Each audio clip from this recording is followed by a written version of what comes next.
Hey Patricia, have you seen Carrie Underwood's latest music video? No, I haven't. Let's watch it. Wow, this is exactly why I hate the issues in the Middle East. It doesn't make sense to send your loved ones halfway across the world to fight for an unclear cause. It doesn't make sense to spend trillions of dollars that we don't have to help other nations. It doesn't make sense to be involved in so many issues in Northern Africa and the Middle East when there are closer issues at home. I agree, and how our generation has to deal with the thousands of consequences established by our government. But war is peace.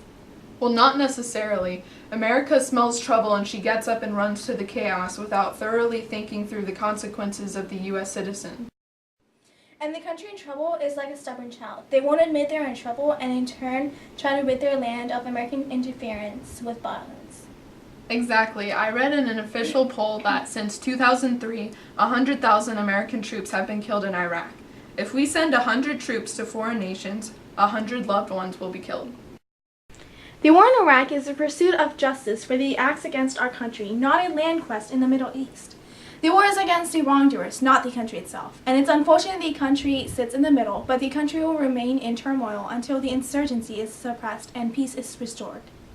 Hostile parties threaten not only America, but their allies by shoving a bloody hand of violence onto the neck of productivity by choking oil flow to world economies and greedily demanding more money as ransom.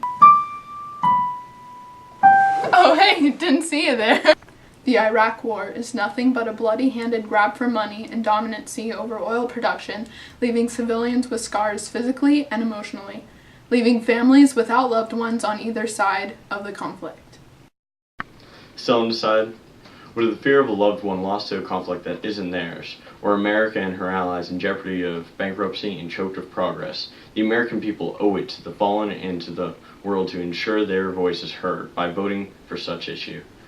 It's the right thing to do.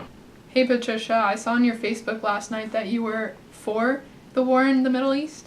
Yes, because they need to figure out a way to have a democracy in their nation. This war isn't because of the threats we constantly get, and it isn't because of the attack on the day of 9/11. America shouldn't ask itself, what shall we do? It should ask, what can we do? The gun is more powerful than the government will ever be. We shouldn't show we're less. Instead, show courage. Meet the enemy up front and demand for what we want. Establish safe relationships. We should thirst for freedom and bleed to defend it. If we leave the Middle East, their economy will crumble, and we won't have the ways to the resources. Besides, if we do go through with this war, then there will be a lesser chance that they will pose a threat to the United States. Not to mention the fact that there have been proofs that Iraq and Al-Qaeda have been tied together and weapons and training have been given. Iraq has weapons of mass destruction and they can manufacture at any given time. If we don't go through with the war, there is a huge possibility that the safety of the United States will be compromised. Yeah, we shouldn't show we're any less. Instead, we will stand up, fight against, and win when it comes to this war. To civilians, the victory of this war would be like how a man who's lost in the darkness finds his way back to the light.